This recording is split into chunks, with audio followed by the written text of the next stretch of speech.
राधे राधे। जय श्री कृष्णा। ओम नमो भगवते वासुदेवाय नमः। आज की कथा में आप सभी का स्वागत है। आज है 10 जून 2026, दिन है बुधवार। आज हम आपको पुरुषोत्तम मास महात्म्य के अध्याय 25 की कथा सुनाएंगे। कथा को अंत तक जरूर सुनिएगा और सुनने के बाद अधिक से अधिक लोगों को शेयर भी कीजिए और वीडियो पसंद आए तो लाइक भी कीजिए। बोलिए लक्ष्मी नारायण भगवान की जय। श्री पुरुषोत्तम भगवान की जय। दृढ़ धनुआ बोला, हे ब्राह्मण, हे मुने, अब आप पुरुषोत्तम मास के व्रत करने वाले मनुष्यों के लिए कृपा कर उद्यापन विधि को अच्छी तरह से कहिए। वाल्मीकि मुनि बोले, पुरुषोत्तम मास व्रत के संपूर्ण फल की प्राप्ति के लिए श्री पुरुषोत्तम मास के उद्यापन विधि को थोड़े मैं अच्छी तरह से कहूँगा। पुरुषोत्तम मास के कृष्ण पक्ष की चतुर्दशी, नवमी अथवा अष्टमी को उद्यापन करना कहा है। इस पवित्र पुरुषोत्तम मास में प्रातःकाल उठकर यथा उपलब्ध पूजन के समान से पूर्वाह्न की क्रिया को कर एकाग्र मन होकर सदाचारी विष्णु भक्ति में तत्पर स्त्री सहित ऐसे 30 ब्राह्मणों को निमंत्रित करें। हे भूपते, अथवा यथाशक्ति अपने धन के अनुसार 7 अथवा 5 ब्राह्मणों को निमंत्रित करें। बाद में मध्याह्न के समय 16 सेर अथवा उसका आधा यथाशक्ति पंचधान्य से उत्तम सर्वतोभद्र बनावें।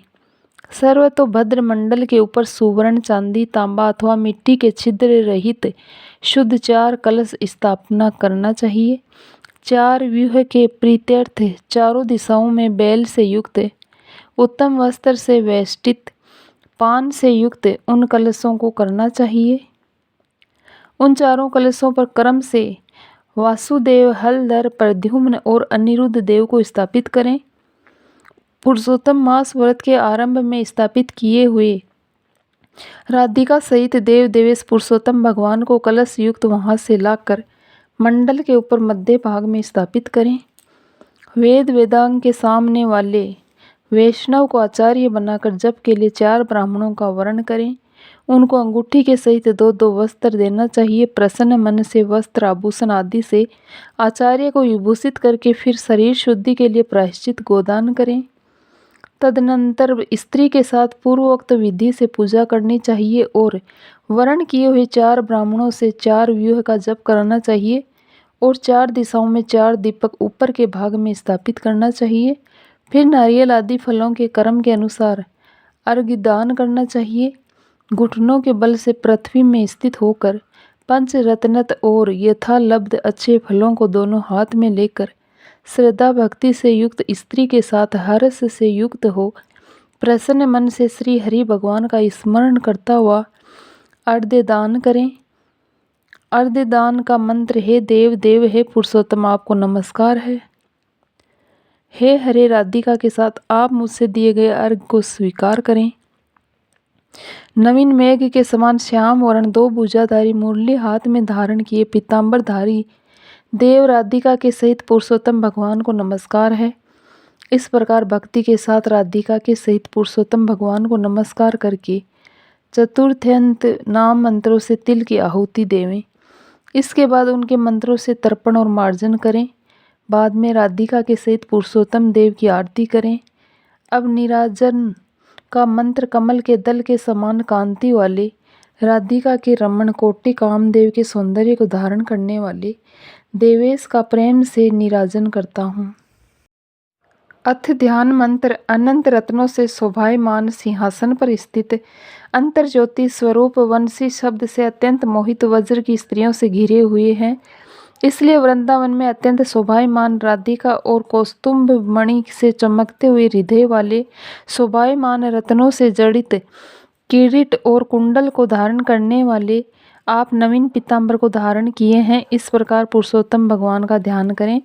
फिर राधिका के सहित पुरुषोत्तम भगवान को पुष्पांजलि देकर स्त्री के साथ साष्टांग नमस्कार करें। नवीन मेघ के समान श्याम वर्ण पीताम्बरधारी अच्युत श्री वत्स चिन्ह से शोभित उर स्थल वाले राधिका सहित हरि भगवान को नमस्कार है। ब्राह्मण को सुवर्ण के साथ पूर्ण पात्र देवें। बाद में प्रसन्नता के साथ आचार्य को बहुत सी दक्षिणा देवें। सपत्नीक आचार्य को भक्ति से वस्त्र आभूषण से प्रसन्न करें। फिर ऋत्विजों को उत्तम दक्षिणा देवें। बछड़ा सहित वस्त्र सहित दूध देने वाली सुशीला गऊ को घंटा आभूषण से भूषित करके उसका दान करना चाहिए। तांबे का पीठ, सुवर्ण का श्रृंग, चांदी के खुर से भूषित कर देवें। घृत पात्र देवें और उसी प्रकार तिल पात्र देवें। स्त्री पुरुष को पहनने के लिए उमा महेश्वर के प्रीत्यर्थ वस्त्र का दान करें। 8 प्रकार का पद देवें और 1 जोड़ा जूता देवें।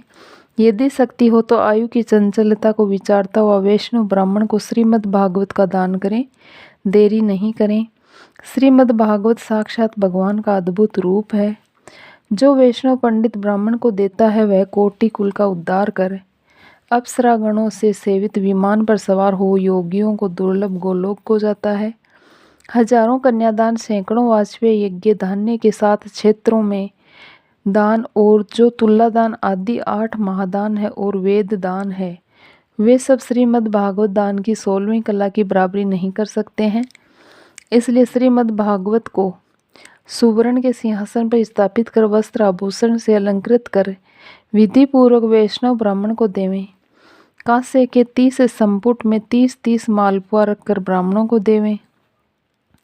हे पृथ्वीपते, हर एक मालपुआ में जितने छिद्र होते हैं उतने वर्ष पर्यंत वैकुंठ लोक में जाकर वास करता है। योगियों को दुर्लभ निर्गुण गोलोक को जाता है, जिसे सनातन ज्योतिर्धाम गोलोक को जाकर नहीं लौटते हैं। 2.5 सेर कांसे का संपुट कहा गया।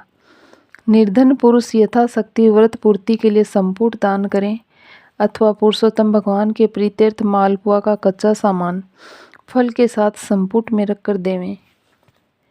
हे नराधिप, निमंत्रित सपत्नीक ब्राह्मणों को पुरुषोत्तम भगवान के समीप संकल्प करके देवें।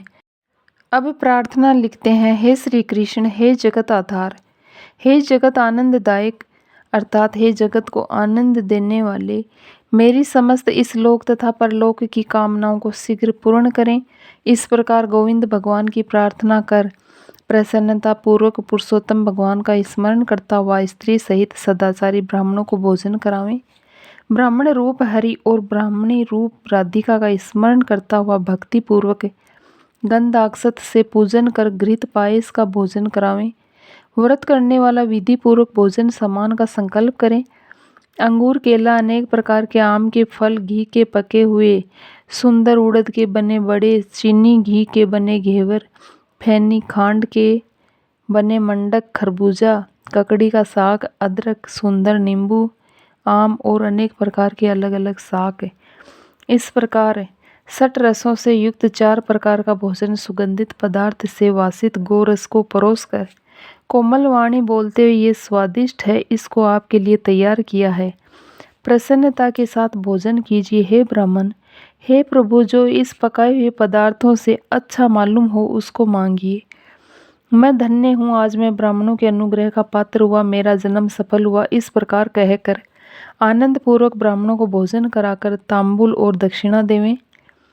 इलायची, लौंग, कपूर, नागरपान, कस्तूरी, जावित्री, कत्था और चूना, इन सब पदार्थों को मिलाकर भगवान के लिए प्रिय तांबुल को देना चाहिए। इसलिए इन सामानों से युक्त करके ही आदर के साथ तांबुल देना चाहिए। जो इस प्रकार तांबुल को ब्राह्मण श्रेष्ठ के लिए देता है वह इस लोक में ऐश्वर्य सुख भोग कर परलोक में अमृत का भोगता होता है।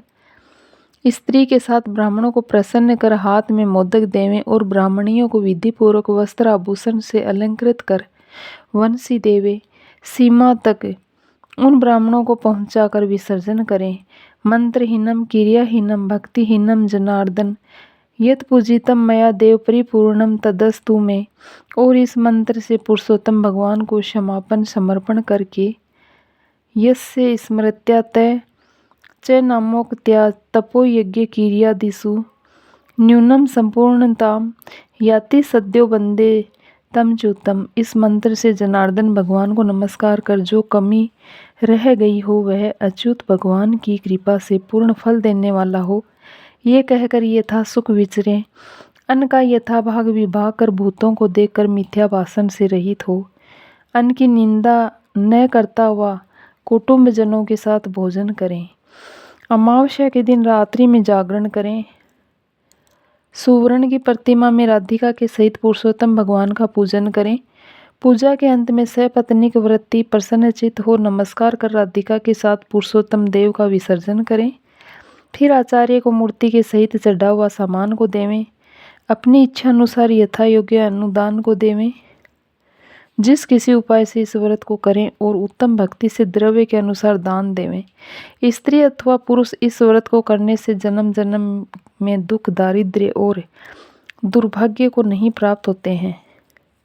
जो लोग इस व्रत को करते हैं वे इस लोक में अनेक प्रकार के मनोरथों को प्राप्त करके सुंदर विमान पर चढ़कर श्रेष्ठ वैकुंठ लोक को जाते हैं। श्री नारायण बोले, इस प्रकार जो पुरुष श्री कृष्ण भगवान का प्रिय पुरुषोत्तम मास व्रत विधि पूर्वक आदर के साथ करता है, वह इस लोक के सुखों को भोग कर और पाप राशि से मुक्त होकर अपने पूर्व पुरुषों के साथ गोलोक को जाता है। हरे कृष्णा। पुरुषोत्तम मास महात्म्य का 25वां अध्याय पूर्ण हुआ।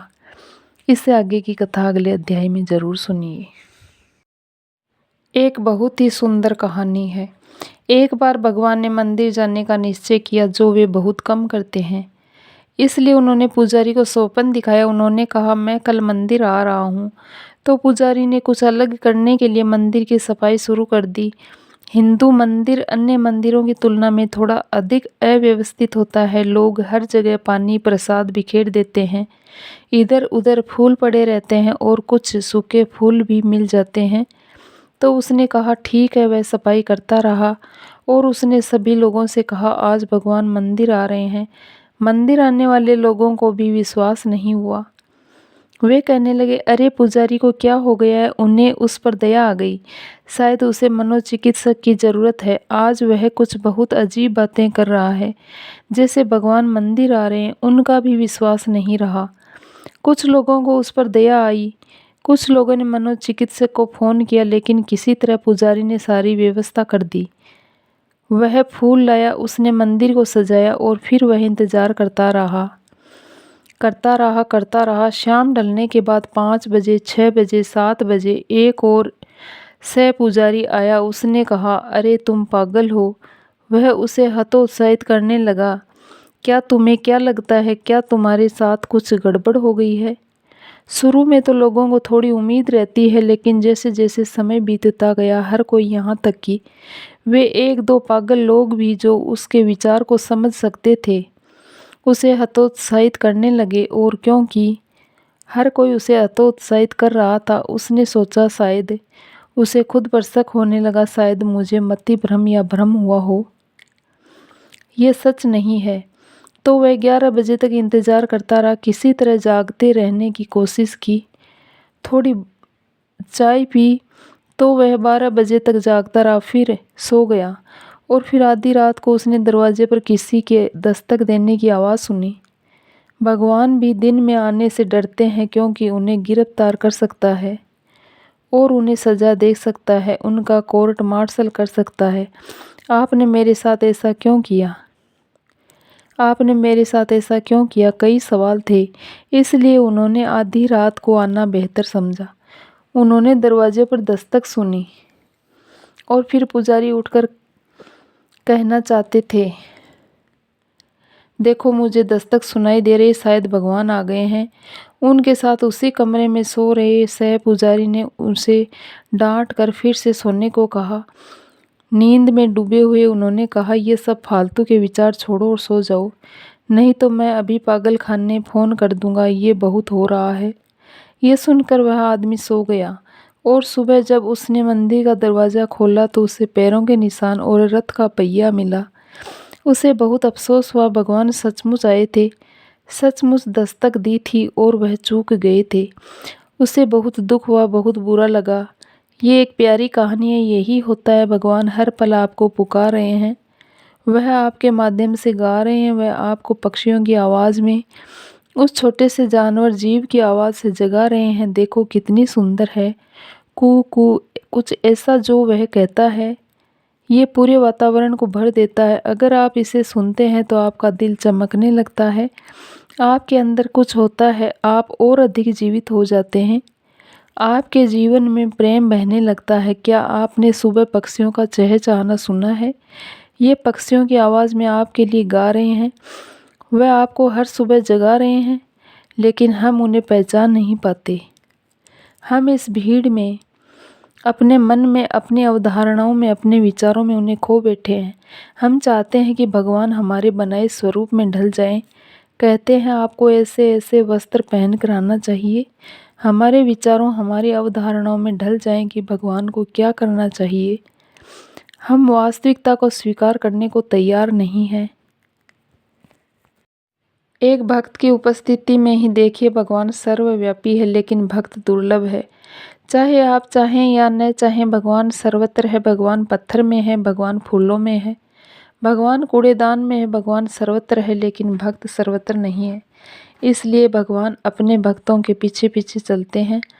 भगवान को भक्त बहुत प्रिय हैं, अत्यंत प्रिय। पूर्वज तब प्रसन्न होते हैं जब कोई व्यक्ति इस धरती पर दिव्य प्रेम में पूर्ण रूप से खिल उठता है। सभी मृत और दिवंगत आत्माएं, उनका अस्तित्व आनंद, कृपा और प्रसन्नता से भर जाता है। वे आनंदित होते हैं। आपके भीतर कृतज्ञता का हर एक अंश आपके पूर्वजों को अपार आनंद देता है। क्या आप उन सभी लोगों के बारे में सोचते हैं जो इस दुनिया से चले गए हैं? आपके दादा दादी, परदादा परदादी और उनके परदादा परदादी। जब आप इस प्रेम का अनुभव करते हैं, जब आप इसे जीते हैं, जब आप एक भक्त बनते हैं, तो आपका पूरा वंश वृक्ष आनंदित होता है। वे सभी मुक्त हो जाते हैं। कहा जाता है कि पिछली 7 पीढ़ियां और आने वाली 7 पीढ़ियां मुक्त हो जाती है। यदि आप मुक्त हो जाते हैं, यदि आप स्वतंत्र हो जाते हैं। आइए अब सुनते हैं नितनेम बाबा की सीता माता की कथा। राम आए, लक्ष्मण आए, देश के पुजारी आए, नितनेम का नेम लाए। आओ राम, बैठो राम, माखन मिश्री खाओ राम, दूध बतासा पियो राम, सूत के पलका पोटो राम, साल दुसाला ओडो राम। राम संवारे सबके काम, खाली घर भंडार भरेंगे, सबका बेड़ा पार करेंगे। जय श्री राम, जय जय राम। यह कहानी सीता माता कहती थी और श्री राम इसे सुना करते थे। एक दिन श्री राम भगवान को किसी काम के लिए बाहर जाना पड़ गया, तो सीता माता कहने लगी कि भगवान, मेरा तो 12 बरस का नितनेम है, अब आप बाहर जाएंगे तो मैं अपनी कहानी किसे सुनाऊंगी। श्री राम ने कहा कि तुम कुएं के पाल पर जाकर बैठ जाना और वहाँ जो औरतें पानी भरने आएगी उन्हें अपनी कहानी सुना देना। सीता माता कुएं के पाल पर जाकर बैठ जाती है। एक स्त्री आई। उसने रेशम की जरी की साड़ी पहन रखी थी और सोने का घड़ा ले रखा था। सीता माता उसे देख कहती है कि बहन, मेरा 12 बरस का नितनेम सुन लो। पर वह स्त्री बोली कि मैं तुम्हारा नितनेम सुनूंगी तो मुझे घर जाने में देर हो जाएगी और मेरी सास मुझसे लड़ेगी। उसने कहानी नहीं सुनी और चली गई। उसकी रेशम जरी की साड़ी फट गई, सोने का घड़ा मिट्टी के घड़े में बदल गया। सास ने देखा तो पूछा कि ये किसका दोष अपने सिर लेकर आ गई है। बहू ने कहा कि कुएं पर एक औरत बैठी थी, उसने कहानी सुनने के लिए कहा, लेकिन मैंने नहीं सुनी, जिसका ये फल मिला। बहू की बात सुनकर अगले दिन वही साड़ी और घड़ा लेकर सास कुएं की पाल पर गई। सास को वहीं सीता माता बैठी मिली तो माता सीता ने कहा कि बहन, मेरी कहानी सुन लो। सास बोली कि एक बार छोड़, मैं तो 4 बार कहानी सुन लूँगी। राम आए, लक्ष्मण आए, देश के पुजारी आए, नित नेम का नेम लाए। आओ राम, बैठो राम, तपी रसोई जियो राम, माखन मिश्री खाओ राम, दूध बतासा पियो राम, सूत के पलका मोटो राम, साल दुसाला पोठो राम, साल दुसाला ओडो राम। जब बोलूं जब राम ही राम, राम संवारे सबके काम, खाली घर भंडार भरेंगे, सबका बेड़ा पार करेंगे। श्री राम, जय राम, जय जय राम। सास बोली कि बहन, कहानी तो बहुत अच्छी लगी। कहानी सुनकर सास घर चली गई और उसकी साड़ी फिर से रेशम जरी की बन गई। मिट्टी का घड़ा फिर सोने के घड़े में बदल गया। बहू कहने लगी, सासू माँ, आपने ये सब कैसे किया? सास ने कहा कि बहू, तू दोष लगा के आई थी और मैं अब दोष उतार कर आ रही हूँ। बहू ने फिर पूछा कि वह कुएं वाली स्त्री कौन है? सास बोली कि वो सीता माता थी। वो पुराने से नया कर देती है, खाली घर में भंडार भर देती है। वह लक्ष्मी जी का वास घर में कर देती है। आदमी की जो भी इच्छा उसे पूरा कर देती है। बहू बोली कि ऐसी कहानी मुझे भी सुना दो। सास बोली कि ठीक है, तुम भी सुनो। और सास ने कहानी शुरू की। राम आए, लक्ष्मण आए, देश के पुजारी आए, नित नेम का नेम लाए, आओ राम बैठो राम, तपी रसोई जियो राम। माखन मिश्री खाओ राम, दूध बतासा पियो राम, सूत के पलका मोटो राम, साल दुसाला पोठो राम, साल दुसाला ओडो राम। जब बोलूं जब राम ही राम, राम संवारे सबके काम, खाली घर भंडार भरेंगे, सबका बेड़ा पार करेंगे। श्री राम जय राम जय जय राम। कहानी सुनकर बहू बोली कि कहानी तो बहुत अच्छी है। सास ने कहा कि ठीक है, इस कहानी को रोज़ कहा करेंगे। अब सास बहू रोज़ सवेरे उठती, नहाती धोती और पूजा करने के बाद नित नेम की सीता की कहानी कहती। एक दिन उसके यहाँ एक पड़ोस की औरत आई और बोली कि बहन जरा सी आँच देना। तो वह बोली कि आँच तो अभी हमने जलाई ही नहीं है। पड़ोसन ने कहा कि तुम सुबह 4 बजे से उठकर क्या कर रही हो फिर? उन्होंने कहा सुबह उठकर हम पूजा करते हैं, फिर सीता माता की नितनेम की कहानी कहते हैं।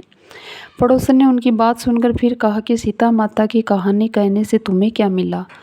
वे बोली कि इनकी कहानी कहने से घर में भंडार बढ़ जाते हैं, सारे काम सिद्ध होते हैं, मन की इच्छा भी पूरी होती है। पड़ोसन कहती है कि बहन ऐसी कहानी तो मुझे भी सुना दो फिर। वह बोली कि ठीक है, तुम भी ये कहानी सुन लो। राम आए लक्ष्मण आए, देश के पुजारी आए, नित नेम का नियम लाए, आओ राम बैठो राम। सारी कहानी सुनने के बाद पड़ोसन कहने लगी बहन कहानी तो मुझे बहुत अच्छी लगी। अब वह पड़ोसन भी नितनेम सीता माता की कहानी कहने लगी। कहानी कहने से सीता माता ने पड़ोसन के भी भंडार भर दिए। हे सीता माता, जैसे आपने उनके भंडार भरे वैसे ही आप हमारे भी भंडार भरना, कहानी सुनने वाले के भी और कहानी कहने वाले के भी। जय श्री राम। अब सुनिए श्री तुलसी चालीसा। जय जय तुलसी भगवती सत्यवती सुखदानी, नमो नमो हरि प्रियसी श्री वृंदा गुणखानी, श्री हरि शीस विरजिनी, देहु अमर वर अम्ब, जनहित हे वृंदावनी, अब न करहु विलंब। धन्य धन्य श्री तुलसी माता, महिमा अगम सदा श्रुति गाता, हरि के प्राणों से तुम प्यारी, हरि है तू किन्हो ताप भारी।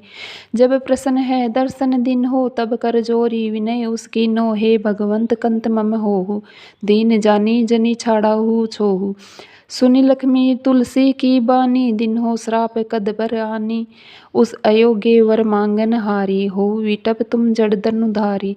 सुनि तुलसी ही श्रप्यो ते ही ठामा, करहु वास तुहु नीचन धामा। दियो वचन हरि तब तत्काला, सुनहु सुमुखी जनि होऊ बिहाला। समय पाही वो रो पाती तोरा, पुजिहु आस वचन सत मोरा। तब गोकुल मह गोप सुदामा, तासु भई तुलसी तू बामा। कृष्ण रास लीला के माही, राधे सख्यो प्रेम लखी नाही। दियो श्राप तुलसी ही तत्काला, नर लोक ही तुम जन्महु बाला। यो गोप वह दानव राजा, शंखचूड़ नामक सिर ताजा। तुलसी भई तासु की नारी, परम सती गुण रूप अगारी। अस दिव्य कल्प बीत जब गाऊं, कल्प तृतीय जन्म तब भाऊं। वृंदा नाम भयो तुलसी को, असुर जलंधर नाम पति को। करी अति द्वंद्व अतुल बल धामा, लीना शंकर से संग्रामा। जब निज सैन्य सहित शिव हारे, मरहि न तब हर हरि ही पुकारे। पति वृंदा वृंदा थी नारी, कोहू न सके पति ही सहारी। तब जलंधर ही भेष बनाई, वृंदा ढिग हरि पहुँच्यो जाई। शिव हित लही करी कपट प्रसंगा, कियो सतीत्व धर्म तो ही भंगा। भयो जलंधर कर सहारा, सुनि उर शोक उपारा। तिहि क्षण दियो कपट हरि टारी, लखी वृंदा दुख गिरा उचारी।